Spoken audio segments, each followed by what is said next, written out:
Hi friends, welcome to rapid review. Here is the review of the film యాత్ర 2. ఈ review చాలా genuine గా నాకు అనిపించింది చెప్పా, అంతేకాని ఏదో ఒక పార్టీని సపోర్ట్ చేస్తూ చేసింది కాదు. ఇక రివ్యూ విషయానికి వస్తే రాజశేఖర రెడ్డి గారికి సంబంధించిన యాత్ర 1 బాగానే ఆడింది. ఇప్పుడు యాత్ర 2 వైఎస్ జగన్ గారికి సంబంధించిన సినిమా. సింపుల్ గా స్టోరీ విషయానికి వస్తే 2009లో కడప ఎంపీగా జగన్ ని నిలబెడుతున్నా అని వైఎస్ఆర్ జగన్ ని పరిచయం చేస్తూ ఈ సినిమా మొదలైంది. తర్వాత వైఎస్ఆర్ మరణం, వెంటనే జగన్ పరామర్శ యాత్ర, ఆ యాత్రని ఆపేయమని ఆంక్షలు, తర్వాత జగన్ పార్టీ పెట్టడం, సిబిఐ దాడులు, జగన్ అరెస్ట్, ఏపీ ఎలక్షన్స్ లో మొదట ఓడిపోవటం, తర్వాత గెలవటం, సీఎం అవటం, వీటన్నిటి మధ్యలో జరిగిన రాజకీయ పరిణామాలే యాత్ర 2. ఈ సినిమాకు మేజర్ ప్లస్ జీవా. జగన్ క్యారెక్టర్ లో నటించాడు అనడం కంటే జీవించేశాడు అని చెప్పడం బాగుంటుంది. మమ్ముట్టి గారు కొన్ని సీన్స్ కే పరిమితమైనప్పటికీ ఉన్న వరకు స్టర్నింగ్ పెర్ఫార్మెన్స్ ఇచ్చారు. అలానే సోనియా క్యారెక్టర్ కానీ, చంద్రబాబు క్యారెక్టర్ కానీ అన్ని కూడా బాగా వర్కౌట్ అయ్యాయి. వైఎస్ఆర్ మరణం తర్వాత ప్రజలు ఎలా ఎమోషనల్ గా ఫీల్ అయ్యారు అనేది చాలా బాగా చూపించారు.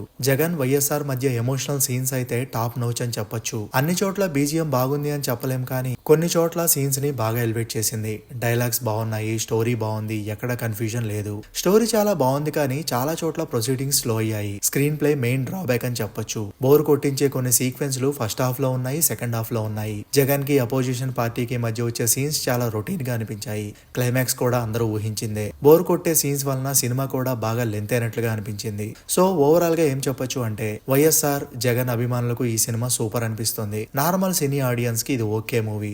ఈ మూవీకి మనం ఇచ్చే రేటింగ్ 6/10. మరి చూసుంటే మీకు ఎలా అనిపించిందో కింద కామెంట్ చేయండి. Thanks for watching.